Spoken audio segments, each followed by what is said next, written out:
Jean-Marc Kabounda qui tient avec c'est Félix qui laisse cette situation pourrie. Comment? Et si vous avez le fonctionnement IDPS, vous avez une manière pays à gérer, vous comprendrez que l'IDPS, depuis sa création, était assis sur lui. Maintenant, pourquoi empêcher Jean-Marc Kabounda de voyager ou de se déplacer? Il faut, et ça m'a bon pour pas croire que ils ont été traités. Que les partis sur rien. Un parti qui navigue à vie, IDPS est mérité qu'à déqualifier. Soit une milice, soit un ensemble vide. Et le premier de tout corrupté s'appelle Félix Tshisekedi. Comment et pourquoi? Si ce n'est pas la corruption, bah dis pas les amis. Nous avons conception, mais l'humanité te voit. L'humanité, au monde, un président ne peut pas faire dedans.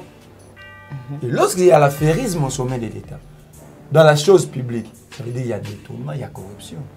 Mais il n'y a même pas une année, moi, ça veut dire ne touchez pas à ma bounda. Il y a un ensemble bien vesté.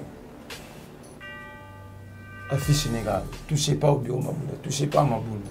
Même dans le babi, biso Kabila Mdaïsi, biso Toya, tout élargir l'élargissement de la coalition FCC Cash. C'est tout à fait normal. L'IDPS Tanganyika est financé par le gouvernement provincial de Tanganyika. Même le peuple de Kabila Salamande. Les parlementaires debout de l'IDPS de Kinshasa sont payés. Et puis, bon, on est bien qui s'est tout de suite, c'est pour cause va Congolais. Kagame a 5 accords secrets. Aucun Congolais n'a un accord. Même pas tous les députés. Seul Félix, Nanzam Benaï, Nabarwanda, 5 accords secrets. Autre trahison de plus encore. Comme Awanemi, sur base de quel accord? Parce que si vous voulez intervenir, ils vont intervenir. Est-ce que Zachary a encore quelque chose à donner à l'humanité? C'est que mon collègue est aujourd'hui. Même si vous avez mon kilomètre, il faut Zachary aux armes. Le Congo a une image. Le Congo a quelle image? Vous tournez à Zachary. Parler de Zachary, c'est un père. S'il dit des bêtises sur mon collègue, c'est dans son ADN.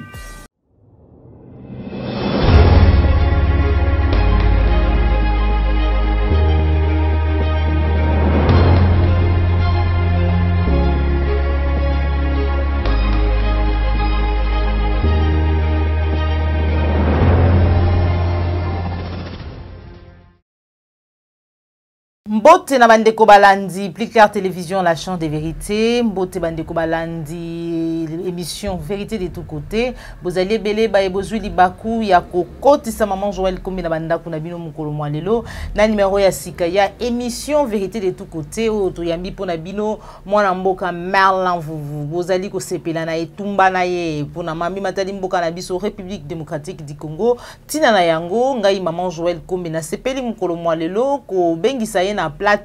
Il y a émission vérité de tous côtés pour être tous au lamboka. Sans plus tarder, na ko pesa déjà matondo mingi na popo la yombo so misi ma caméra, merci na cordo pi ma fui couper na Joël Go na gauche à serre d'image et le ngona bino ba nyonso bozali ko landa biso en direct. Sans plus tarder, na ko pesa déjà mbote invité nanga, moi na mboka Merlin vuvu moi na mayeli mbote na yo. Mbote mama Joël, mbote na balandi ya Plus Clair TV. Mbote na équipe Mumba Plus Clair TV, mbote na bakongo man. Merlin vous matondo mingi pour répondre à l'invitation na biso to bandi na sangoana lobi Jean-Marc Kabounda oyo jusque là to koloba ezali président AI ya IDPS, premier vice-président de l'Assemblée nationale. Bakitisi ye na pe pour lobby alors kazali ki kolinga ko bima libanda ya mboka ba kitisi ye amataki déjà na kati ya avion otobengi Kenya Airlines. Qu'est-ce qui s'est passé? Oye koleka eza kolakisa ke IDPS c'est un parti qui était assis sur rien. IDPS c'est là kanda ko moko batu bayaka bagangi wa sanjete tokena nzela ici parce qu'un parti politique est appelé à s'organiser. D'abord à l'interne. C'est cette organisation, une fois par an accéder à la magistrature suprême bien à pouvoir, on va démontrer dans sommet. Et si vous avez le fonctionnement IDPS, vous avez une manière pays à gérer, vous comprendrez que l'IDPS depuis sa création était assis sur rien. L'IDPS naviguait à vie. Et conséquence, au pouvoir, Est-ce qu'il y a combien il y a tout le monde voit. Jean-Marc Kaboun a quitté une affaire, c'est Félix qui laisse cette situation pourrir. Comment? Attends. Qui avait autorisé à Félix à recevoir la mandat spécial à Jean-Marc Kaboun, président AI, au détriment de la statut de texte réglementaire IDPS? Simplement parce que Félix estimait que IDPS est là-bas, il y a des héritiers. Et survie politique, il dépend de ce que mon président de la République après 2023. La présidente du parti politique de l'IDPS pour que nous revivions. Mais c'est simple. Aucun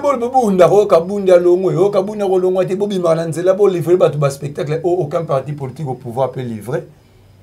Carrément, Félix peut prendre son stylo, annuler le mandat spécial de Tchébakaboun comme une violation de la statut. Et si parti na légalité, si la convention démocrate et la convention démocratique a organisé le congrès, elle est directoire normalement, conformément au texte réglementaire. Pourquoi Félix a dit comme on a dit? Parce que souci n'est pas tant la présidente façon de la poste. C'est ça l'objectif en mandat spécial. Maintenant, pourquoi empêcher Jean-Marc Kaboun de voyager ou de se déplacer? Il faut, et ça m'a bon pour ne pas croire que ils ont été traités. Quel lien y a-t-il entre Jean-Marc Kaboun qui a voyagé et des ordres des IDPS? Dans l'IDPS, il y a un conseil de sageté. Dans l'IDPS, il y a un conseil de discipline. Si réellement Jean-Marc Kaboun a énervé le texte, il y a un organe décisionnel. Déjà, pour l'action qui est basée partisan sur rien, un parti qui navigue à vie, Kabou y a été au Benga. Réunion de fédéraux, aucune réponse à lui non. Abi a changoté mon konzayo kamaramoana dans les réseaux sociaux. Mais bon, je ne sais pas parler de quel chef. Abi primaire, il y a raison, on peut pas hiérarchie à parti. Alors hiérarchie par rapport à la constitution, laquelle va texte c'est Jean-Marc Kaboun qui est le président AI. Parce que le Félix Tshisekedi n'est président d'aucun parti politique, il est le président de la République. Si on a tout na Kabouya. Primaire, il y a des décisions. A Bombelango Kaboun, to Bombelango Félix, hiérarchie à Zaroloba. Vous comprenez un problème. Donc, même quand on situe problème dans Baromo, Baromo a difficulté à situer. Et tu as là spectacle. Je connais pas Jeko Béa, ni marche na Kingabwa, il y a point de chite Zaïwab, il y a besoin d'Ara Kaboun. 2 jours après, Kaboun va marcher, na photo à Kaboun, on a siège à IDPS, il y a Kaboun. Symboliquement, il y a une photo qui est un jour après, Jeko Béa, Jeko Babimsou, Babal, Banda, échanger qui na siège, il y a un dossier, il y a un Kaboun, bureau, Banda, dans des guerres puissamment. Il y a des guerres puissamment Kaboun. Et c'est eux qui ont pas dit ça. Soit bien tant de parti politique, malgré que les Congos n'ont pas de parti politique. En un sens normal, il y a fonctionnement. IDPS se revient en parti politique. IDPS est mérité qu'à des qualificatifs. Soit milice, soit un ensemble vide. Marlin, vous m'attendez dans République démocratique du Congo, les lois ezali na 169e place na bamboka oyo ezali na taux élevé ya corruption, alors que Mikolo Uta koleka a tomonaki président de la République ko nommé ndeko moko esengelaki abunda pona matali corruption, lutte contre la corruption et souka ndenge nini. Et puis qu'est-ce qui fait aujourd'hui que to kita lisusu na sema kasi bongo na matali corruption? Na repéso l'explication na repéso comprendre que Félix a conseillé ka ba Congo, a conseillé même communauté internationale. Parce que Félix est en 2019, en janvier, le 24 janvier. Si fin 2019, début 2020, la RDC a mataki. Ça dit, à combien on m'a la zone Oyo, va payer corrompu parce que à cause du monde entier, il faut procès à Caméry, à Banani, tout ça. Mais après, le monde a compris que le premier de tout corrupteur s'appelle Félix Tshisekedi. Comment et pourquoi? On m'a dit que sur le bec est présent comment ONG a payé ça qui va donc, il y a pas de président de la République se transforme en une ONG pour faire des dons. Si ce n'est pas la corruption,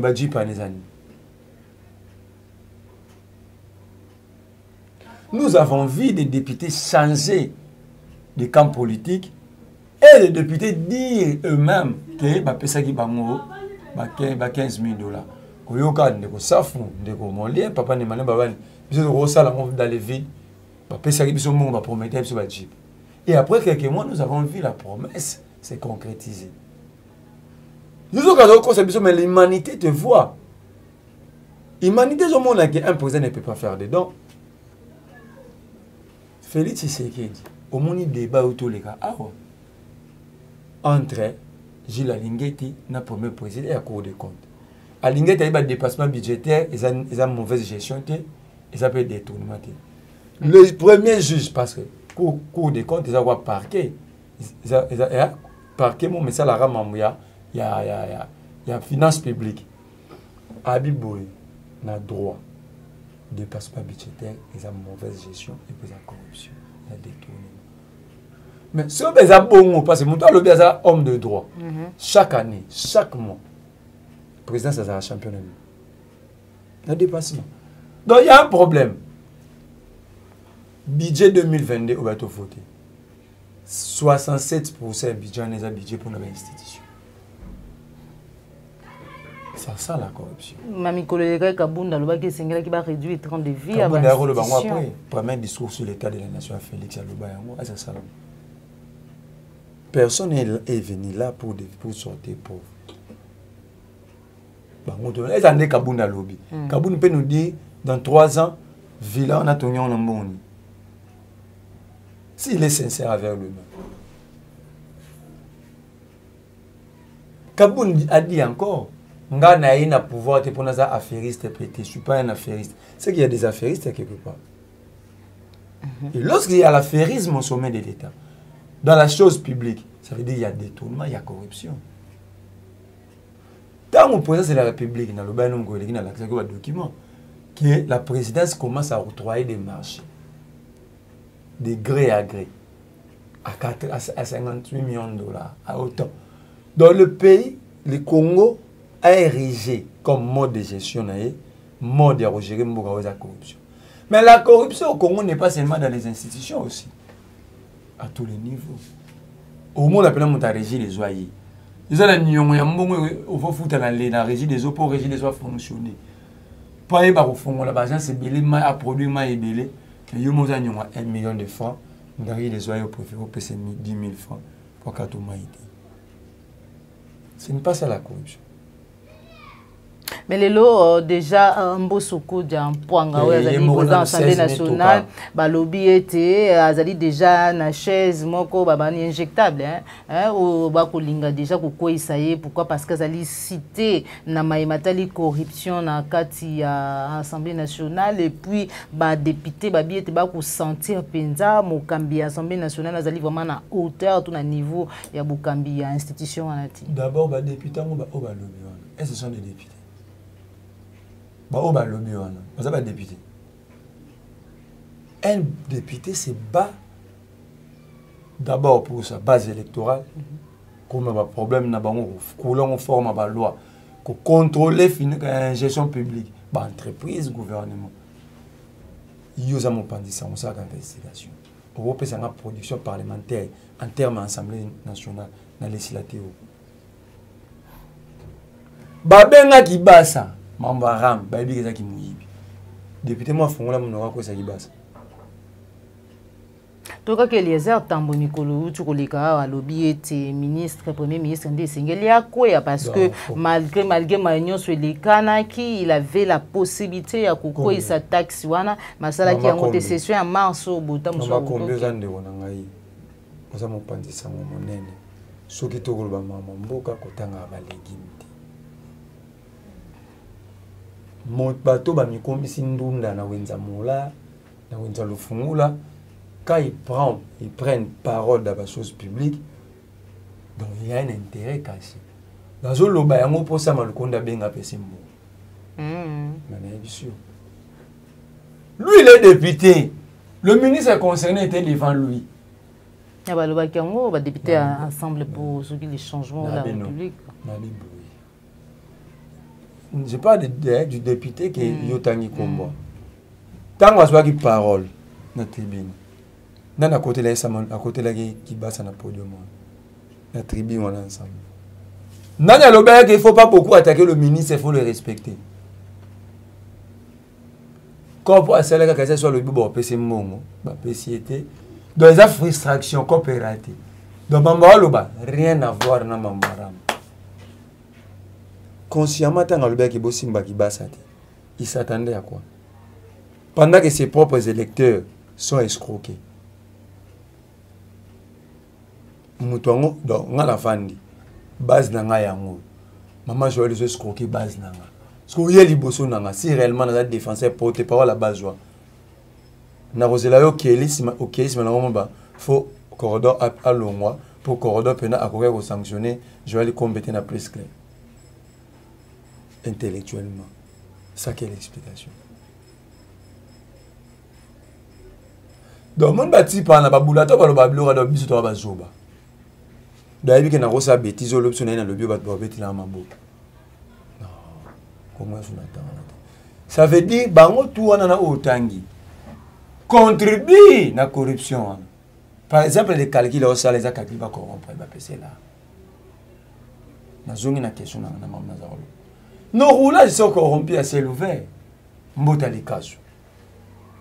C'est reconnu où? Moi, je roulage à Kanye Monto. Auto côté ma bé. Au parquet ma bé, mais fini mbota les cas soit ok. Bah, maintenant, niveau corruption, c'est ouvert. Bah, on va entendre le mot bien en bas, ce tobo la rabapiné. De le montant, on m'a dit, on c'est un mois de 2000 de a commis. Donc, il y a un problème. Mais seulement ce que je ça l'a bien, c'est le comportement congolais. Nous avons eu 2 grands procès dans Mbogao. Le ministère public, parquet reconnaît que c'est à cause de la caméra publique. Donc le peuple a quand même la volonté de rebondir les locaux ici. Par exemple, le procès caméra, le ministère public l'avait dit. Abibi son notre ami saisi, tant avocat caméra qui est le plaignant. Abi, c'est la caméra publique. Si c'est seulement, si seulement c'est vrai, hein. Pour te dire pour ça, on est né souka. Na ke na souka non. Bango ne ba ça corruption des dirigeants, la classe politique. Mais le peuple se bat quand même pour assainir son environnement, pour aider Mbokana et Keliboso. Seulement que nous avons des politiciens, des dirigeants, au bas de comprendre les soucis à peuple. Affaire 15 millions, la population était dans la rue. Le peuple a bima, il au pouvoir événement marcha pour dire que nous voulons une justice équitable et une solution à cette affaire. Basalaire, déjà babeta okara. Peuple a bima ti makele kamé bakanga. La suite c'est quoi? Peuple papa kanga un ani. Doli makam. Ministère public à Loba, c'est la clameur publique. Donc so tali suite nangonde makam. Dans la vie de so tali nyonso wana. Ça prouve que le peuple est conscient. D'accord. Le peuple se bat pour assainir son pays. Mais face à ce peuple, il y a une classe de médiocres. Voilà. Une classe de médiocres, Merlin, vous allez koyano là. Ndengeni to koyambango ndengeni koyoka kenangambo Tanganyika, gouvernement provincial et siliko pesa na bayi de pes $17 000 pour un frais de fonctionnement ya IDPS. Mama yo kika wana na sala banquette. ONG moko zawa ya député moko. Hein, il faut un parlementaire de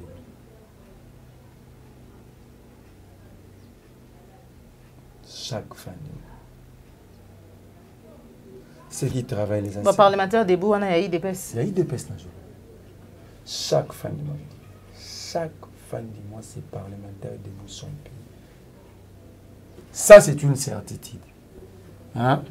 Parce qu'on a sa banquette pour la image. Musumbongo ya bango moko ba contribution nango parce que dans te koyoka oui tu ba été contribution $500 chaque mois ba député y compris Fati ba parlementaire ba député ba parlementaire debout kasi mbongo na bango parce que parlementaire debout ba ça IDPS ba jeune ba telema na sa bandi ba ça IDPS ba telema na sa bandi sont des chômeurs non parce qu'un travailleur ne peut pas côté ma journée na santé c'est pour ça la débat il y a Fati Beto. Parce que la République a besoin de fonctionner. On ne fait pas qu'il y ait une misala. Mais quand on a tellement de rond-point, au coup de bon, il est à 23e. Au coup de bon, rond-point Gambela. Place Victoire, par exemple, il y a un drapeau IDPS. Au coup de bon, on a dans la limite. Au coup de bon, la ville. dans l'hôtel de ville. Mais ils sont payés. Pendant que ceux qui travaillent pour l'État ne sont pas payés, il y a des arriérés, tantôt sous-payés, tantôt mal payés. Mais quand ça va foutre un compte à partie, tu as un compte à partie. Oui, il y a un parti. Il y a député. Il y a député. Il y a parti. Député, c'est une union sacrée. Dans le bandela, à Foutaka, à parlementaire. C'est qui le député? J'étais le nom en attendant pour finir l'enquête. D'accord. Mais je sais que déjà, on a fait tout ça. Na vanda quelque part, je vais foutre à bateau. Na ya kota ONG na mona bateau belé na bateau pas IDPS balati on nzoto. Bah oui, ça ante na ONG on a ONG IDPS. Mais bah il na siège. Na tout ni moto te ba foutre ba. Malheureusement jour wana, j'étais pas préparé période wana zena ba prendre ma téléphone. Moi na zo ba image ça dit. Moi j'ai vu. Maintenant je vais la certifier avec des images. D'accord. Mais quand vous parlez, il y a sa frais de fonctionnement dans le Tanganyika. Ça, ce n'est qu'une. Au moins, on a lettre, mon côté, il y a province, mon son a bosanité, côté est. Président fédéral a eu de paix, ça veut sommet gouverneur pour le fonctionnement. Au binôme, il faut payer sa bonne contribution à l'IDPS. Président fédéral a eu sommet gouverneur. Hein? Les deux sont compris, le roi. Président fédéral et IDPS. Dans le président fédéral et ICD, la nouvelle est là. Soit la mouille n'a pas de mobile, par exemple. Il faut voir un bon peu ça n'a pas arrêté. Donc, ça dit, et ça image la gestion en Mboka. Et ça image une place Mboka. Ça dit, il faut comprendre, la République est entre les mains de qui? On a plus qu'à 3 éléments. Un fédéral qui somme un gouverneur et a sa contribution de guerre de force dans l'IDPS. Les parlementaires debout de l'IDPS de Kinshasa sont payés. Et puis, bon, on est bien dans la question de l'État. Merci beaucoup. L'IDPS Tanganyika financé par le gouvernement provincial de Tanganyika. Même le PPRD de Kabila Basala. Voilà. Même les PPRD de Kabila Basala Ngote, mais maïmezali ko koma lelo tuzali vraiment ko sosola ya ngo pinzate. Obi différence ya Kabila régime à Kabila régime à Félix. Yo mutoko loba. Ils en ibeli. Voilà. Kabila zo iba biso babiloko tout le monde a raté. O ba Congolais belé ba yebi ngote. Oko ba te 4 carrés miniers ya uranium. So tu ba Congolais 200 sa journée c'est et belé ba otanga combo uranium. So ba 200. 188 ba uranium. Mais ba te ba yebi ngote ato tchongo liboso na ba yebi ngote. Mais Félix a dit que biloko toujours monde. Le même dango na kenga mo na sombi unité na. Voilà. Merci beaucoup Merlin vous Félix azali ko yiba biso biloko tozali komona Kabila azali ko yiba biloko tumona raté mais kasi ozali ko yamba ndenge nini koyoka lelo en rapport na maimata di situation sécuritaire ya mboka na biso Paul Kagame koloba ete maisalami oyo mutualisation to pe ya ba force ougandaise na armée na biso ya azalaki au courant te ba yebisa ki était alors que bazali ko déstabiliser mboka na biso lelo bango wana bazali déjà ko comploter ko luka ndenge nini ya ko déstabiliser pe mboka oyaye d'où esengela ki on dirait ba loba pe na ye pour être ye pa ya lisanga oyambi ndenge tout de suite na biso ke Kagame c'est pour ko ça va congolais donc ba yebisi à partir Kinshasa maman de ba mo lobe il faut loba ngo bo Kagame a 5 accords secrets aucun congolais n'a un accord. Même bateau zobinga ba député là mutaye bien mazen Sel Félix Nanzambe naye na ba Rwanda na ba yebio 5 accords secrets Kagame olozo ki na 5 accords secrets na il bénéficie rien soit alinga zwa mingi amon ko azo fallait ba yebisa parce que ben terrain na yé na sous région ezali quand même c'est pour mentir aux Congolais Kagame gérera hors Congo coltan Kagame la société aviation à Congo. Société là où se permettait à faire une nouvelle là, ba décorer ba ville ba Goma ba couleur ba drapeau Rwanda. À l'insu, il y a ba Congolais, puis na ba dirigeant congolais. Combien de Congolais bakangami te pour critiquer Kagame sous Félix? Idengo, Molopwe. Combien bakoufi te pour que départ à l'armée? Molopwe qui nous les lots sans suite en année. Bah ben c'est juste bakashwa année rekangama.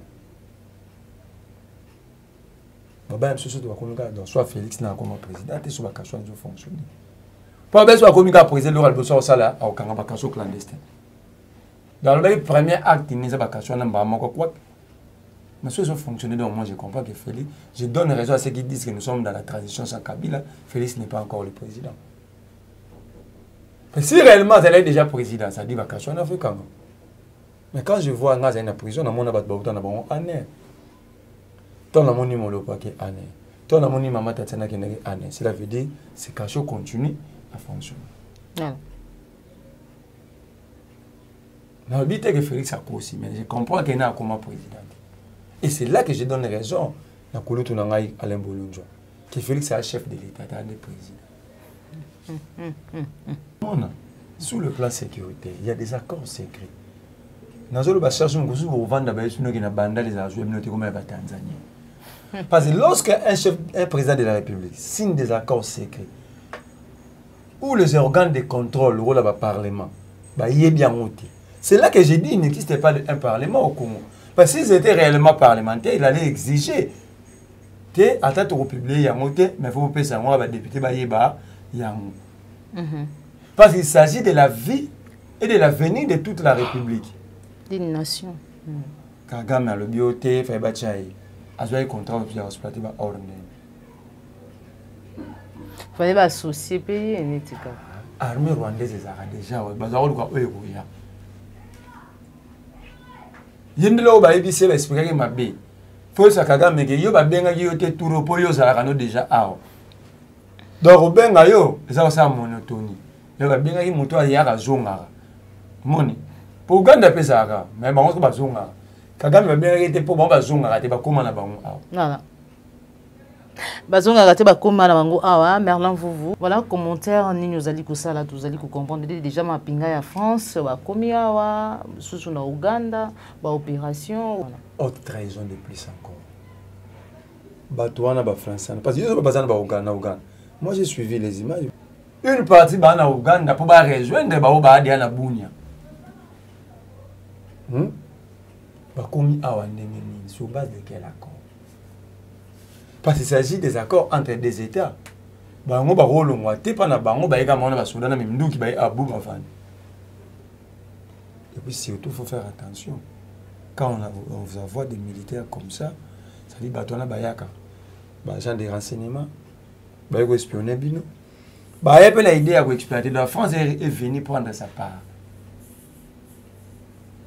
La France ne va jamais sécuriser les Africains. Ba américain ba yaka na parc ba suka. Monte ba bitumbe zakana ba beni ba na part de Viruma. Ba hôtel a neni ba exploiter ba zone ba ke rapport. Et la France a dit oh bango ba yaki de bataille bo to ke kotonet réflexion na Ituri. Pour Ituri pesa riche yana ba oh surtout que ko Ituri pour la équilibrer formation. Mais entre temps, imaginez le Moretti kengai. Quand du papa militaire français au Tamboul, français moi lobby, il y a des personnels armés. Le personnel armé, ils ont milice. Lorsqu'une frange de la population, étrangère ou autochtone, ils vont porter des armes, ils vont milice.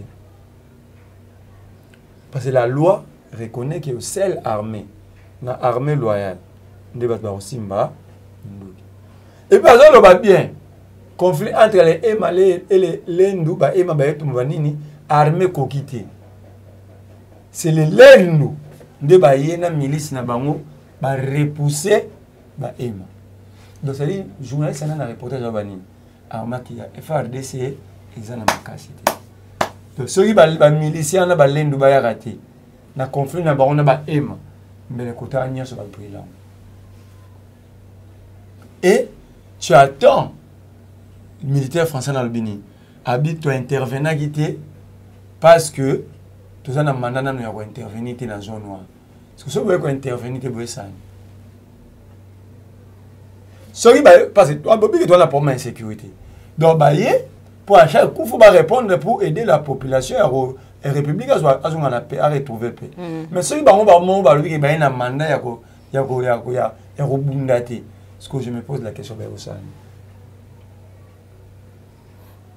Mission diplomatique, antenne militaire, c'est ça. Il y a un lobby. Il y a une image. Pour toi intervenir pour le moment. Ils vont intervenir quand? Voilà. Ils vont intervenir quand moi Namboka Merlin vos situations sécuritaires Yamboka Nabiso vraiment ils allaient chaque jour quoi inquiété ba maman bazali violé bandeko Nabiso bazali égorgé tué donc tout komona ka chaque jour bandeko Nabiso bazali kokufa mais koyoka lelo Zakari baba baswe oyo azali congolais tout ba bongo côté les docteur Denis Mukwege tikanga na sisa mutuna na ngai de presse mais nga sande ba ngomba sala nga sa Zakaraza congolais. Voilà. Oh lelo azali kotelemela biso ba congolais ba bazali kotelemela pona kotombola mingongo kolobela mai matali en sécurité abi makambo en sécurité wana botika yango nano mais quand même à s'attaquer à comité na niveau ya ko s'attaquer na docteur Denis Mukwege koloba été yende par ricochet hein bon Dieu par restant peut-être les savoirs à BBC à qui crédibilité en mboka na biso na makambo ya l'homme qui répare les femmes République démocratique du Congo pays de guerre tout ce qui des viols oyambi ya on. Est-ce que Zakari a encore quelque chose à donner à l'humanité? Je crois même à ses propres enfants il n'a plus rien à donner, même à sa femme. Zakari a commencé à jouer mon bogolo. Il a inventé une émission de musique. Denis Mukwege représente une valeur sûre que actuellement na rotangeloka yé nambo na cardinal Ambo na côté société civile côté politique il y a que Martin Fayot et par son âme si le cardinal Moussengo est encore vivant. Une autre valeur qui est en train de monter rapidement. Le Monseigneur, à qui j'ai dit félicitations, Monseigneur Cholé. Monseigneur Donatien Cholé. Au moins, il fallait. Oh, Moudarosa Avanté à toucher pour l'image du Congo. Parce que nous avons tout perdu. Il y a que ces individus-là qui nous rendent quand même fiers. C'est que mon Mukwege est aujourd'hui. Même si on a 1000 fois Zakaraza. Donc même là, tu sais, nous avons une bonne nzambe, nous avons la besoin de des zéros à titre comme là-bas à joli sous Zakaraza quand on est Mukwege. Comment les gens Kuba la FC a 5 besquise. A 5 pardon. A 5 a retiré des banane na 5 pardon. Parce que tout intellectuel grand expérience à comprendre qu'il a touché là où il ne fallait pas toucher. Et je ne sais pas pour quelle motivation, pour quel intérêt. Image Yambo Gazali ko beba libanda parce que Denis Mukwege Gazali ko repérer les femmes violées. Si le Congo a une image. Le Congo a quelle image? Botou na Zakari. Le Congo a quelle image? Le Congo a perdu toutes ses substances. Le Congo c'est un trou vide. Bison des peuples, il faut tellement ma poto sa Congo na bo somi na ye, na bo kasi na ye, na honneur na ye. Yango mon mikono ba le pays est dans le faux sceptique. Il faut que le peuple fasse des recherches, peuple luka ba antibiotiques. Il faut soigner mboga na ye pour ba politicien na ba au-delà ba le les faux sceptique ti ba otikapso. Donc Zakari, perdre mon temps et de parler comme parler de Zakari, c'est un perte de temps.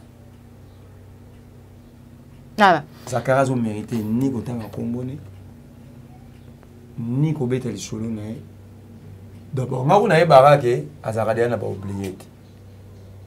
Binonde ka ba zo suivi ka Zakari bolobi. Zakari beaucoup de temps en Congo na TVT parce que à BBC biso ba génération ebeli. Ba mafinga auto écouter la musique yi. Tata mon kolo ayara pas finga bato. Donc même si le plan éducationnel n'a rien à donner. Alors s'il dit des bêtises sur Mukwege, c'est dans son ADN. c'est son comportement. Mais simplement, il va être déjà révolu. Donc, on va le faire, on va le faire, on va le faire. Donc, banda na oko loba, yomukoti roblemba, oko meli ba whisky, nous sommes langolali. Voilà. Merci beaucoup, Merlin. Nous sommes arrivés à la fin de notre mission. Lambert Mende Lelo a commis porte-parole. Il y a Union Sacrée. Union Sacrée, Zalini, Ningetoyebi Yango, vision à chef de l'État. Lobby Kabila, Zalaki na ba Lambert Mende, Zalaki na Bambo Sokodi Ampoanga, Zalaki Bongo na Babaati Lukweba, Zalaki Bongo, Zalaki Bongo, Zalaki na Bongo. Ba Union Soto Zali Komona Lelo. Mais Kabila Lobaki est à 15 personnes ya mutuyo bakoya kusunga ye. Yango Kabila a échoué qui peut Lobaki au revoir bye bye Kabila. Lelo Félix aye na bokambi mboka na biso azali wana bilan ezali oye ezali mais kasi ba kabiliste ba mobutiste bangonde bazali na Félix Antoine Tshombo Tshisekedi Lelo. Lambert Mende porte-parole. Na yoki motomo abimbo sosa loyal na Félix. Depuis quand mboso sala loyal. Dans tout na bato na mon colonie ni mboso sala de loyal na vie na. Loyal na été na vie. Mais il y a même pas une année mboso avec ne touchez pas à ma bunda. Aya ensemble bien veste. Affiche négative. Touchez pas au bureau ma bunda, touchez pas à ma bunda. Kabilis, Itra Kabilis. Aujourd'hui loyal à Kabila, aujourd'hui loyal à Félix. C'est mon temps à Rosa loyal na. L'objet peut se accéder à Rosa loyal na. Mende.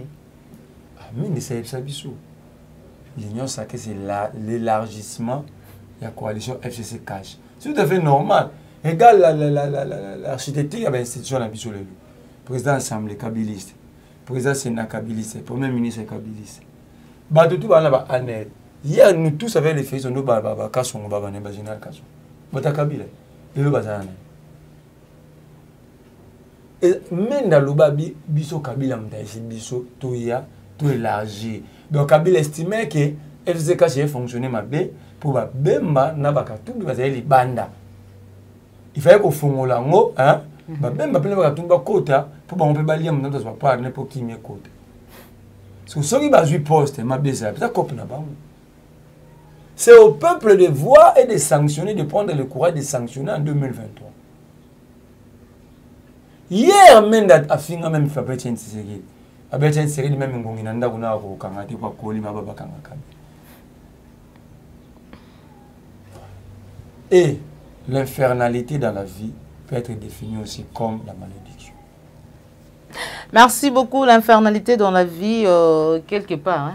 Peut être défini aussi comme une malédiction. Merci beaucoup. Tout comme na suki émission na biso, bozala ke belé ba ebozwa ki libaku ya kokota. Maman Joël Kombi na banda kuna bino na numéro ya émission vérité de tout côté ou tozala ki nesengo ya koyamba pona bino mwana mboka Merlin vuvu mwana maele mitune zala ki yanga biyano ezala ki yaye. Merci na popola yumbu zoma ki sima caméra cordo puis mafrique Joël Gona gauche chasseur d'image Jacques Makabou. Merci na Jean Bimbi West Papa Laurent Bongonza Papa Laurent Bo na Sanité Félix Mbatikamu Maboko Banque ndeko Dominique Sanal Peba Nyonso bozwi libaku bozwa ki libaku ya kolanda biso mokolo malelo osepela ki émission liker partager ezali bala liboso landa biso ko bosana te ko s'abonner na kati ya la chaîne de vérité mais kasi ya mbuduka bwana na bino pour une fois pour toutes na kobenga mwana mboka na kozonga déjà pembeni ya mwana mboka Merlin Vuvu numéro ya téléphone pe message na mokosi message à Souka maman Joël Kombe na kosenga na bakongomani nyonso po baza na diaspora po baza na kati ya Congo bosunga biso botia biso maboko likambo oyo Félix Tshisekedi akosala eza grave. Le 17 le 18 février il y a une conférence à Bruxelles sur la réqualification des frontières dans la région dans la sous-région des Grands Lacs. Yonengo tali sous-région Grand Lac Pénin baro réqualifier frontières parce qu'on parle de la réqualification soit babaki c'est libino soit bakati bino ndam toke na rukata so talita ya Rwanda Uganda Burundi Tanzanie so bakati ba ndam ndam et comme ba commune lingwala ya ngengeri ya bandal parce en fait ba pays on n'a pas RDC ça ba commune ça ba district. Donc en fait la réalité c'est que cette conférence est convoquée pour prendre une partie à Congo. Alors cette information ici à l'intérieur pas politicien ba bon bien personne n'en parle. to senga ba soutien, il faut to matisser la yango ba banderole, il faut to faire la yango conférence de presse. S'il faut marcher, il faut sortir dans la rue avant que la conférence soit nécessaire à Makuna. Il faut déjà marcher, il faut que les Congolais, tout que les bosso, l'ambassade de l'Union européenne, l'ambassade de la Belgique, leur dire non. Voilà. S'il faut requalifier des frontières, venez le faire ici. Vous parlez du Congo, il faut venir parler du Congo à partir du Congo. Merci beaucoup. Il faut parler du Congo à partir du Congo. De tout coup, au revoir.